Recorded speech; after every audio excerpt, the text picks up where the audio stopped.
আসসালামু আলাইকুম প্রিয় দর্শক, অন্য মঞ্চের আলাপচারিতায় আপনাদের সকলকে স্বাগত জানাচ্ছি। আজ 8ই জুন।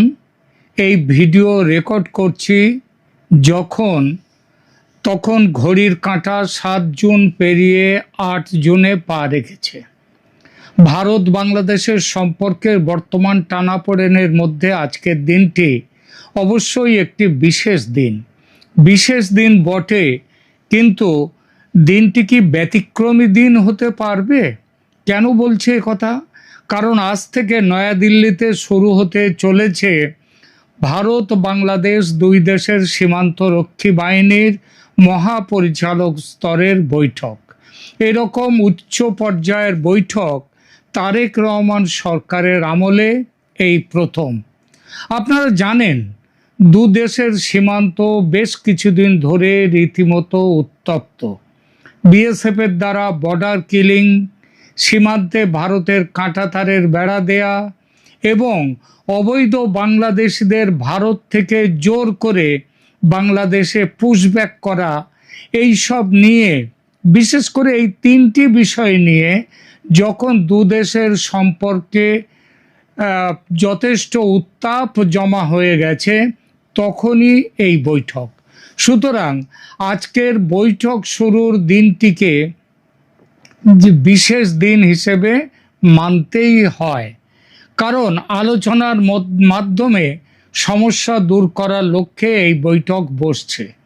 তবে সত্যি করে বললে আমাকে বলতেই হবে, বড় কিছু আশার বাণী এই বৈঠক থেকে পাওয়া যাবে এমনটা আমার ভাবনায় নেই মানে নেই। কিন্তু পরিস্থিতি বদলের একটা ইঙ্গিত হঠাৎই চলে এসেছে বাংলাদেশের দিক থেকে। এসেছে বটে, তবে বাংলাদেশের রাজনীতি ও কূটনীতিতে এত ভোল বদল দেখা যায় অহরহ। কে কবে কি কথা বলছে, কবে আবার ঠোঁট উল্টে সে কথা অস্বীকার করছে, তার ঠিক ঠিকানা নেই। এই দেখুন না, বাংলাদেশের ফেব্রুয়ারির ভোটের আগে তারেক রহমান কত কি বলেছিলেন। তিনি বলেছিলেন আওয়ামী লীগের ওপর থেকে নিষেধাজ্ঞা প্রত্যাহার করে নেওয়া হবে, তাদেরকে গণতান্ত্রিক পর্যায়ের গণতন্ত্রের উৎসবে অংশগ্রহণ করার অনুমতি দেওয়া হবে, ইত্যাদি ইত্যাদি। কি হলো তারপর? তারেক রহমান নিজেই ঠোঁট উল্টে দিলেন। সুতরাং বাংলাদেশের স্বরাষ্ট্রমন্ত্রী সালাউদ্দিন আহমেদ সাহেব যে মন্তব্য করেছেন সেটা একেবারে বেদবাক্য, এমন ভাবার কোনো কারণ নেই। তবু যতক্ষণ না উল্টো বলছেন তিনি বা তার মন্ত্রিসভার প্রধান তারেক রহমান কিংবা বিএনপি সরকারের অন্য কোনো পদাধিকারী, ততক্ষণ তার মন্তব্য মানে সালাউদ্দিন সাহেবের মন্তব্য অপরিবর্তনীয় ধরে নিয়ে এগোনো যাক। সালাউদ্দিন সাহেবের মন্তব্য ভারত বাংলাদেশ সীমান্তের উত্তাপ ঠান্ডা করে দিতে পারে এমন আশা করাটা অন্যায় হবে না। অন্তত সব গোলমাল পুরোপুরি না মিটলেও অনেকটা যে মিটে যেতে পারে এমন একটা আশা জেগেছে। আশা করার বড় কারণ, তারেক রহমান সরকারের সবচেয়ে প্রভাবশালী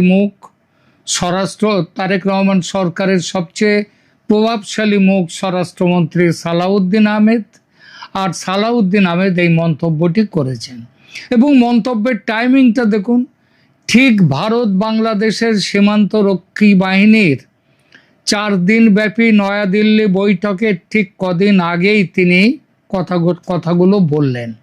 আর এই কারণেই যে বৈঠকে বড় কিছু পাওয়ার আশা কেউই করছিল না, না বাংলাদেশে না ভারতে, সেখানে একটা আশা অন্তত তৈরি হয়েছে যে অন্তত সীমান্তের উত্তাপ প্রশমিত হয়ে এই বৈঠক থেকে নতুন রাজনৈতিক সমীকরণ শুরু হতে পারে আগামী দিনগুলিতে। কি বলেছেন বাংলাদেশের স্বরাষ্ট্রমন্ত্রী? এই বৈঠকের ঠিক আগেই গত সপ্তাহে 1 জুন ঢাকায় সচিবালয়ে এক ব্রিফিংয়ে প্রেস ব্রিফিংয়ে তিনি বলেছেন, সীমান্তে সবগুলো ঘটনায় বর্ডার কিলিং নয়। আরও বলেছেন, বাংলাদেশ পুশিন ও পুশব্যাকের বিরুদ্ধে, কিন্তু ন্যাশনাল আইডি ভেরিফিকেশনের মাধ্যমে অনুপ্রবেশকারীদের ফেরতের প্রসেসটা ঠিক করা যেতে পারে। আর ভারত বাংলাদেশের সীমান্ত উত্তেজনার জন্য প্রধান যে তিনটি কারণ আছে সেগুলো হলো: এক, ভারত কর্তৃক সীমান্তে কাঁটাতারের বেড়া দেয়া নিয়ে মতবিরোধ; দুই, বিএসএফ কর্তৃক বাংলাদেশিদের নিহত করার ঘটনা বা বর্ডার কিলিংয়ের যে অভিযোগ বাংলাদেশ করে আসছে বহুদিন ধরে; এবং তিন, বাংলাদেশের অনুমতি ছাড়াই ভারতে বসবাসকারী অবৈধ বাংলাদেশি নাগরিকদের জোর করে ফেরত পাঠানো, যাকে বলে পুশব্যাক। এই তিনটি বিষয় সম্পর্কের সীমান্ত সম্পর্ক খুব খারাপ জায়গায় নিয়ে চলে গেছে।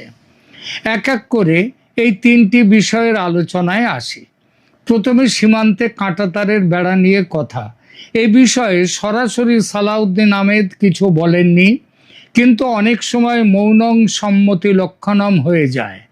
দুদেশের সীমান্তরক্ষী বাহিনীর দ্বিপাক্ষিক বৈঠক হতে যাচ্ছে, তার আগে এই উত্তেজক বিষয়টি নিয়ে কোনো কথা না বলে কাঁটাতার নিয়ে বাংলাদেশের বিরোধিতার জায়গাটা কি দুর্বল করে দিলেন না বাংলাদেশের বর্তমান ডিফ্যাক্টো প্রধানমন্ত্রী?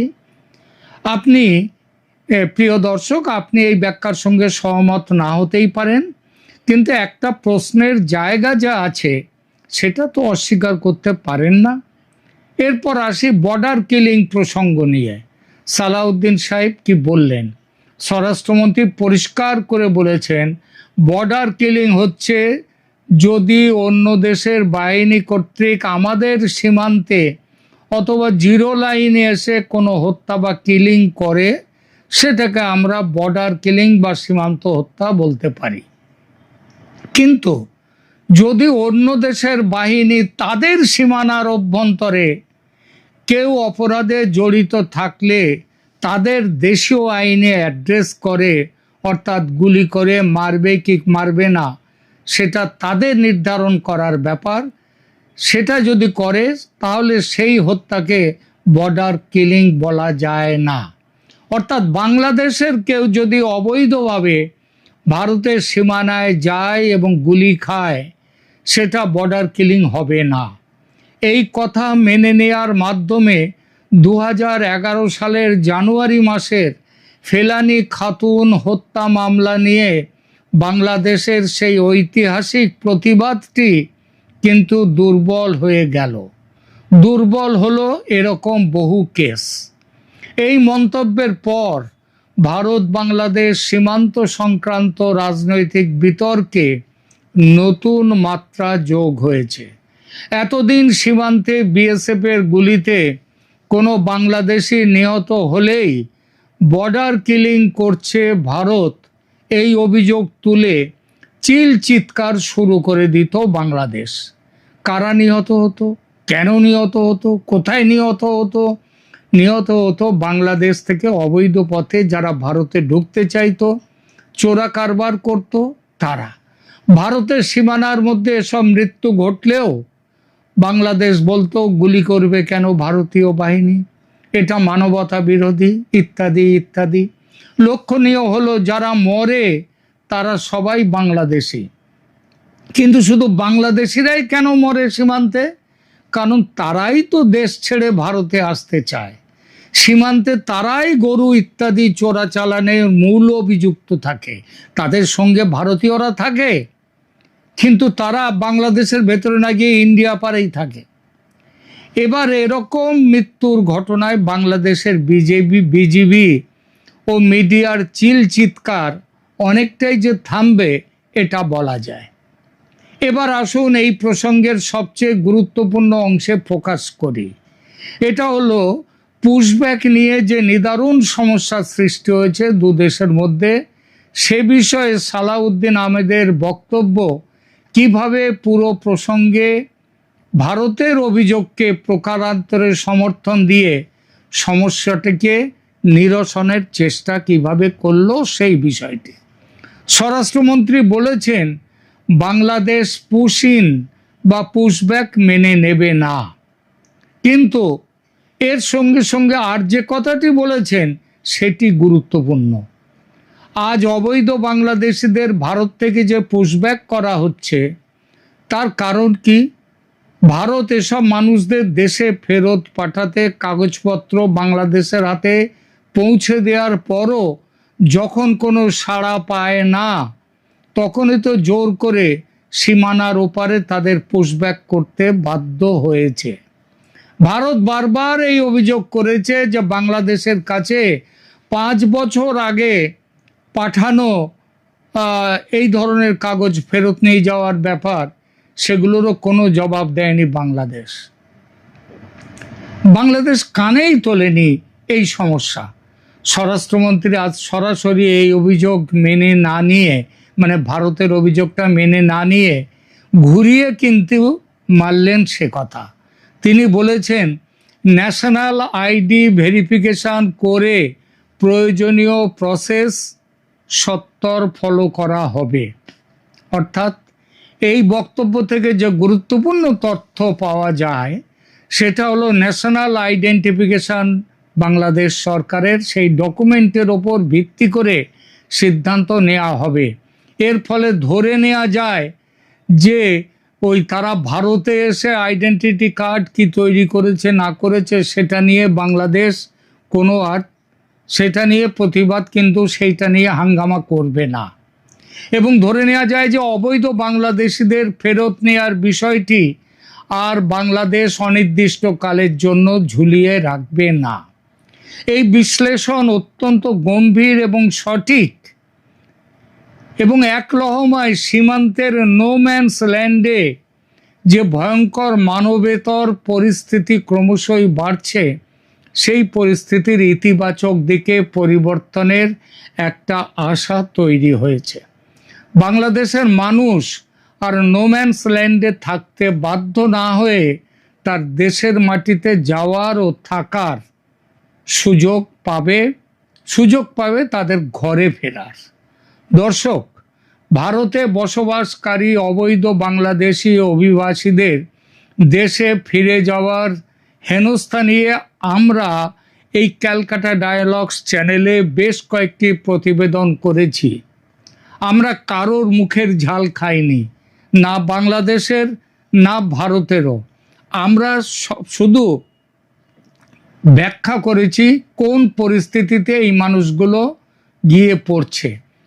সেখানে আমরা বলেছি ভারতে এক প্রস্থ হয়রানি, তারপর বাংলাদেশে পৌঁছে আর এক প্রস্থ, অনেকে বাংলাদেশের অভ্যন্তরে পৌঁছে যাওয়ার পরেও বিজিবি ও তাদের সহযোগী গ্রামবাসীদের হাতে ধরা পড়ে ফের নোম্যান্স ল্যান্ডে ফিরে আসতে বাধ্য হয়েছে।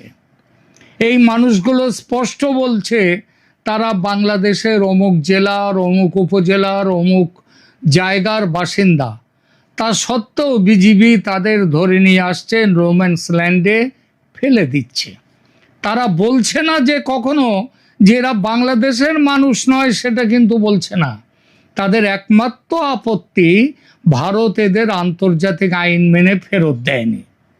আবার ভারত বলছে এরা বাংলাদেশি, অবৈধভাবে ভারতে এসেছিল, অবৈধভাবে ভারত থেকে বাংলাদেশে ফিরে যাচ্ছে, মানে অবৈধভাবে বাংলাদেশে ফিরে যাচ্ছে। আইন মেনে বাংলাদেশ এদের ফেরত নেয়ার ব্যবস্থা করছে না, তাই ওরা নিজেরাই চুপি চুপি যেমন ঢুকেছিল ভারতে, তেমন চুপি চুপি বেরিয়ে যাচ্ছে ভারত থেকে। ভারতের কোনো হাত নেই, আর ভারত ওদের নোম্যান্স ল্যান্ড থেকে ফিরিয়েও আনবে না। তাহলে কি দাঁড়ালো শেষ পর্যন্ত ব্যাপারটা?